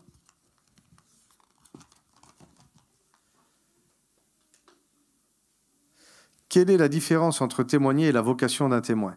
En fait, si tu veux, pour moi, ce sont deux choses qui sont liées. En fait, ça doit être lié. Parce que témoigner, tu es un fonctionnaire. La vocation d'être un témoin, c'est la volonté de Dieu pour l'humanité. Vous recevrez une puissance et vous serez mes témoins. Vous recevrez une puissance et vous serez mes témoins. Quelqu'un qui cherche, Seigneur, c'est quoi ta volonté? Ma volonté, c'est que dès que tu as reçu le Saint-Esprit, tu dois être un témoin. Tu dois être un témoin. Dans la voiture, je roule, quand il y a un problème, quand il y a quelque chose, boum, il y a un témoin qui s'allume. C'est la même chose. Tu dois être un témoin pour Dieu. Et là où, j'ai vu ça il n'y a pas longtemps, il dit où? Il dit à Jérusalem, en Judée, Samarie, jusqu'aux extrémités de la terre. En fait, il ne nous demande pas d'être un témoin dans tel endroit ou tel endroit, mais d'être un témoin partout. Partout, partout, partout, partout. Comment savoir si c'est la bonne personne que Dieu nous a destinée? Débrouille-toi. Les gars, c'est vraiment compliqué des questions comme ça parce que toi, tu as des idées sur certaines choses. Peut-être que tu vois la personne sous un angle et tu dis elle est bizarre, mais tu n'as pas vu ce que Dieu pouvait faire avec elle. Toi, tu as vu un alcoolique, Dieu a vu un serviteur de Dieu. Et puis des fois, toi, tu vois, c'est un chrétien. Mais spirituellement, c'est pas un chrétien, c'est un loup. Alors, je te réponds pas. Tu te places devant Dieu, tu attends d'avoir une conviction, tu attends aussi d'avoir le fruit. Moi, si vous voulez, quand je me suis mis avec Doris au début, c'était très compliqué parce qu'en plus, elle a sorti d'une église très rigide. Tu te mets pas sous le joug étranger, patati patala, mais bon, on a commencé à se voir, à se téléphoner, j'étais pas chrétien. Mais Doris, elle ne se serait jamais mariée avec moi tant que je n'étais pas chrétien. Voilà, c'était ça, elle, son équilibre. Ça ne veut pas dire que son expérience doit être prise pour appui, c'est son expérience. Voilà. Donc, il y a des compromis que tu ne dois pas faire. On verra plus tard. C'est faux, on verra plus tard. C'est maintenant, il y a des choses et tu dois attendre que Dieu manifeste son œuvre dans son cœur, sinon ça va être un futur problème. Comment être libéré des pensées négatives? Ça fait 2000 ans que tout le monde prêche là-dessus. On n'a pas trouvé tous les remèdes. La vérité, c'est que en fait, si on veut être à l'image de Dieu, il faut apprendre à connaître le caractère de Dieu et accepter que Dieu a déposé en nous son caractère. Et Dieu n'est pas négatif. Dieu n'est pas négatif. Et sur la négativité, qui va engendrer de la tristesse, de la peur, des colères, des amertumes, ces choses-là, ce sont, excusez-moi, mais c'est comme ça des pistes d'atterrissage pour les puissances des ténèbres. Donc, comment sortir des pensées négatives? Déjà en réalisant que la personne que tu vas faire souffrir en étant négative, c'est toi. Et être positif, ça ne veut pas dire de se persuader de quelque chose pour dire je suis dans un monde de bisounours, allez, ça va aller, mais en vérité, ça ne va jamais aller. Non, Dieu est un être positif qui est en mesure de nous rendre positifs. Et le positif, la bienveillance, l'amour, le positif, c'est la foi en fait, va attirer justement la bénédiction et la matérialisation de son œuvre dans nos vies. Donc, c'est un peu court, mais l'idée, c'est un peu ça. Ça, c'est la dernière question. Je sais pas, quel peut avoir...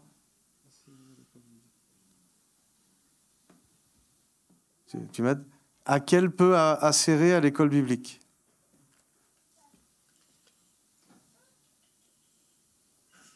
Qui c'est qui se rappelle de cette question-là? C'est pas grave, si vous pouvez le dire. Hein.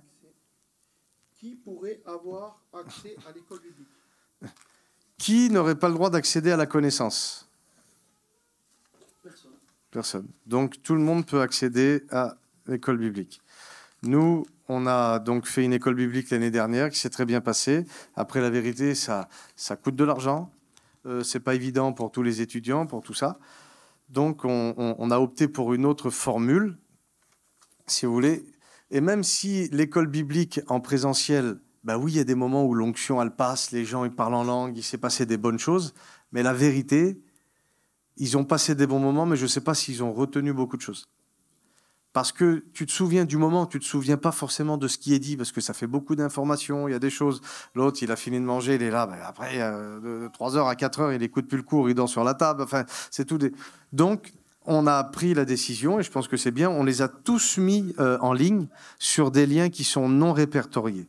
Donc, ça veut dire que si vous voulez avoir accès, vous pouvez, vous venez nous voir, moi je vous communiquerai les liens qui sont des liens non répertoriés, et vous avez... je pense que vous avez entre 70 et 100 heures d'études déjà. Quand vous aurez déjà fait ça, vous aurez déjà fait pas mal. Donc, on est en train de développer ça. On a commencé à le mettre sur le site national, mais après, on essaiera de pouvoir le diffuser. En attendant, si tu veux te former, en savoir un peu plus sur tout ça, il y a Jean Bosco qui parle de la doctrine, il y a Spider qui fait la bibliologie, il y a David Salan qui parle aussi de la Trinité ou ces choses-là. Moi, je vous ai fait un enseignement sur la Sainte Seine, sur les réalités spirituelles et sur le royaume de Dieu. Vous avez James qui vous a fait sur le leadership. Vous avez Jean Le Pennec qui vous a fait sur comment être audible, comment prêcher, comment parler à quelqu'un. Là, il y a 6 ou 7 heures de cours par rapport à tout ça. Vous avez Stéphane qui vous a fait corps, âme, esprit et puis la guérison divine, la grâce de Dieu. Enfin, vous en avez là. Là, vous en avez. Donc voilà. Gloire à Dieu.